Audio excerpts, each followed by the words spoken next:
What is up, Scrubs? It's 3XG, and I'm back. Another video. This is DBS Strategery. Last time we talked about cards, our knowledge. Knowledge is power, and that was one of the key parts of us getting better at the game, and things that for us to take forward into the new format, and even in the existing format when it came to your deck building, how you're making your decision in game, and things like that. Now, I want to give a special shout out to my tens of subscribers that have decided to subscribe to this channel, because this channel is obviously for people that want to get good at the game. We have 37 subscribers as of this evening, so it's pretty exciting. So I want to give a special shout out to you guys. Thank you for all the love and the feedback from everyone so far when it comes to the content. I'm doing what I can to beef up the production quality as I go.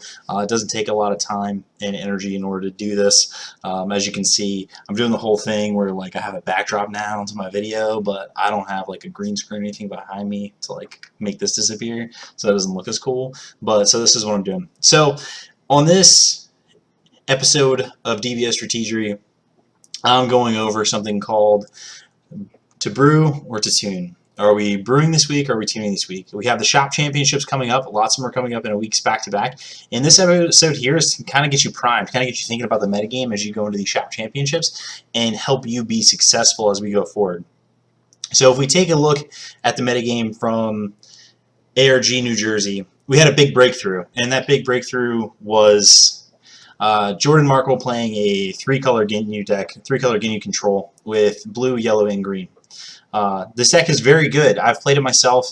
I'm a huge fan of Ginyu, so when the tournament came up, I reached out to Jordan because I knew he was playing, and I saw there were 6 Ginyus, and I did ask him if he was playing Ginyu. He came out and said yes immediately, and I was extremely excited because, to me, I wholeheartedly believe that Cold Bloodless is the best card in the entire game, in which he shared his thoughts on that as well and does believe so as well. So that's how he got to the idea, of course, and his buddy Pat O'Neill, who is probably one of the main people. He did blue-yellow Ginyu, and then Nick Brady actually helped design the three-color deck as well. So Jordan ended up piling it to a top 4 finish. He was the only undefeated in Swiss with 1 draw, and that was a really big breakthrough in the game because we kind of discovered that first true successful control deck.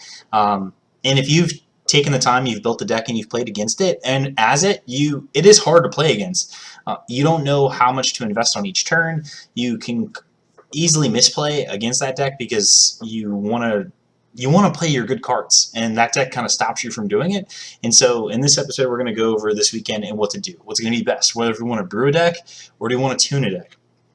So me, I'm always a brewer. I always like to think of unique ways to attack a format or attack a given deck or a given strategy by just taking existing knowledge that we already have and moving forward. So now we're going to move on to public enemy number 1. Public enemy number 1. We already talked about it before. It's three-color Ginyu. This deck is stacked from top to bottom with negates, with Crusher Balls, with Cold Bloodless, like we talked about, is the best card in the game, and then it's heavy on removal. We're talking about 4 Beers, 4 Raging Attacker Vegeta. It has a good attacker in Go Tanks. It has great card draw in Super Saiyan Go Tanks. It has the ability to generate additional card advantage with the leader itself, drawing an additional card every single turn. It allows you to keep up the pressure. One thing I noticed when I play this deck myself is I end up at the end of the game with a lot of counters in hand because your Cold Bloodlust and your Crusher Balls just get better as the game goes on, so you want to try and hold on to those as much as possible when you're playing this deck. Some things Jordan touched on in his video that I would change about the deck. I would honestly, the 2 Vegeta Princess Speeds are too ambitious unless you're really looking to get that 3rd blue energy down, but I don't ever really see myself tapping a full 5 energy unless I have an ability to untap it, so that's why Super Saiyan Go Tanks is so good. So I myself would take his recommendation of dropping the 2 Princess Speeds for 1 Ultimate Judge Jocko and 1 Sensu Bean in order to make the deck run a little bit smoother for you. Or if you want to add additional attackers in the deck, that's one thing you could do too. You could swap in those Assailant Vegetas he has in the sideboard. So that could be a really good option for you as well if you're looking to tune the deck this week, if you wanted to be able to play Public Enemy number 1, which this deck, you're going to have a target on your back. The thing is, though, this deck is not the easiest thing to play against, as I stated before. Your opponent constantly has stuff to be able to answer you, and they constantly have cards to be able to remove your best cards off the table for not that much of an investment at all, which is why the 4-drop Beerus is one of the best cards in the game. This deck is essentially just taking the 3 strongest colors and playing the best cards. It's playing 5-drop Gotenks, the best 5-drop. It's playing Energy Boost Beerus, the best 4-drop. It's playing the best counter spell in the game, which is Cold Bloodlust, which in this game, removal is good, but when you can strip a card of its effects completely, that's even better. So that's why Cold Bloodlust, it's the best card in the game. It defines the metagame right now. So if you're going into this weekend, think about this card, think about this deck, and how you're going to attack it.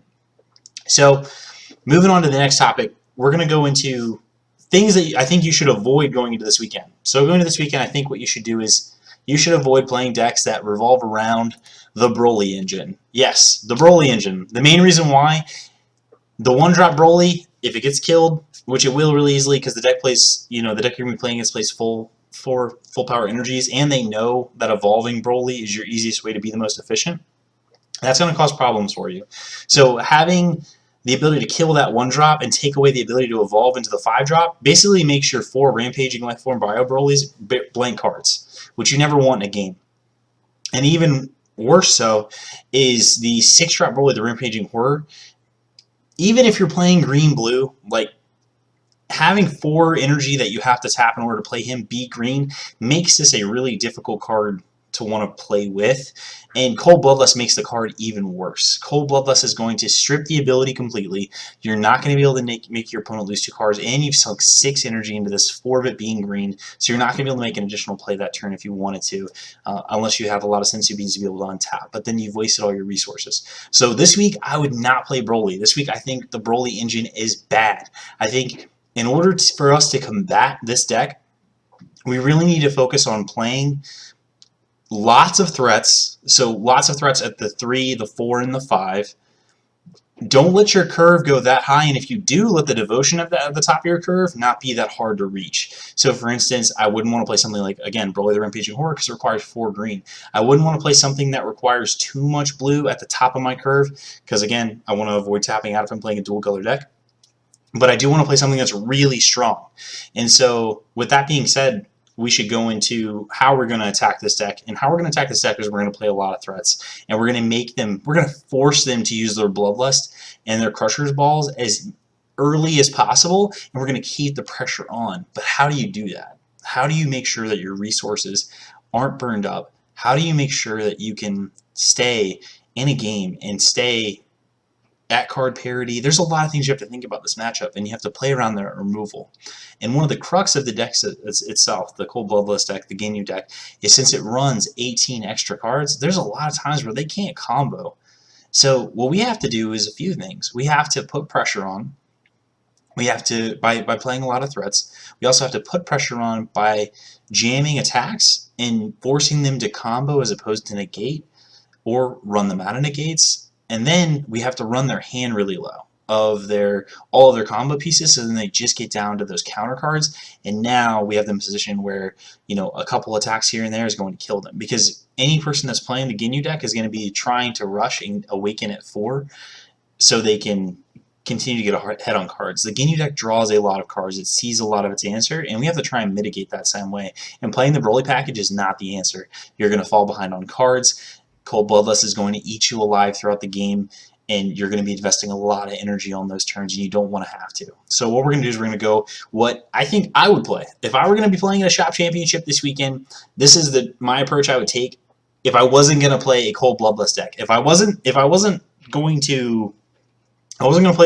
play a Cold Bloodlust deck, I would either be playing Ginyu Control or be playing Red Yellow Frieza with Lightning Fast Hit at the top of the curve to be able to close games out. That's one of the decks I would consider myself with the Galactic Emperor Frieza.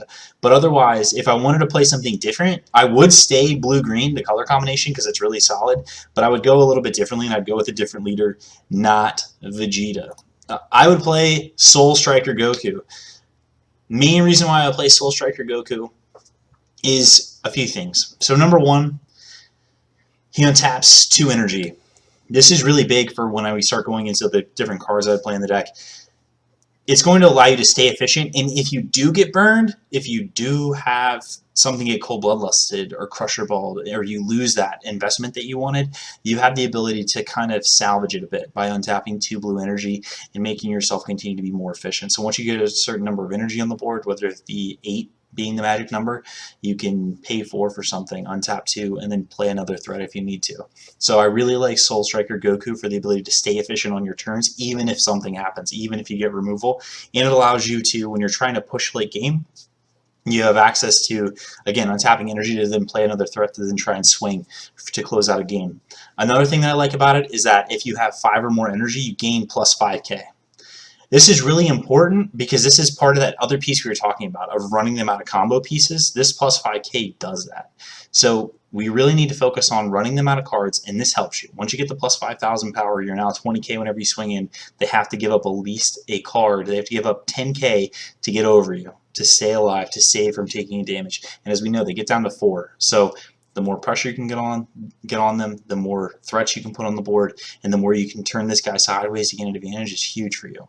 And as we talked about before, we're staying energy efficient, we're forcing them to use cards when they don't want to, we're drawing cards on our turn. It's a lot of pressure that we're trying to put on. So that's the first piece of the puzzle. The next would be having really efficient attackers. Assailant Vegeta and Energy Power Gotenks are 2 of the most efficient and effective attackers in the game. Assailant Vegeta, when he swings, it potentially makes your opponent not be able to gain a card. Energy Power Gotenks, the ability is almost better because your opponent has to just discard something that they don't want to, or sometimes they discard something they do want to, but that's not really often. That doesn't really happen too often because usually the card they don't want, they've already played it for energy that turn. And then they will then take a prize or take a life, whatever. But these attackers are really important because they put that pressure on them and they're low investment. And this is big. This is a low investment attacker that can put pressure on the opponent. Anything you can do to force them to use a kill spell on it, anything that you can have them make them use a Crusher Ball on it, make them waste a resource because they're afraid of it, the better. And that's why you need to run these lower efficient attackers that have really relevant abilities. So Assailant Vegeta and Energy Power Gotenks are 2 of those attackers that you should be running if you're looking to counter that deck, because you can just keep playing them out there over and over and over again and continue to gain an advantage and continue to swing and force them into really compromising situations. So I would max out on 4 copies of each of these when I would go into building this deck. So next we'll move on to the next. We go to a removal suite. This is the same removal suite as the 3-color deck, but it is effective. I love Raging Attacker Vegeta myself.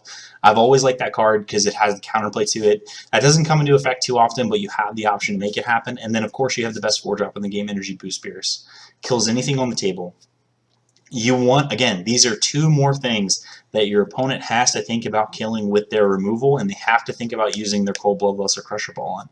Again, like we talked about in this deck, we're playing lower-costed, efficient threats in order to force them to use their removal or use their counters. And that's why we're really going to be chunky at the 3, 4, and 5, because once we're at 7 and 8 energy, that is the sweet spot, because we're going to be untapping every turn with our Soul Striker Goku. We're going to be exactly where we want to be and forcing them to make tough decisions and forcing them to spend cards and spend resources to keep up with us. So that's why we're going to play these 2 at the 4, max out again at 4 copies. So next, we're going to go to the 5s.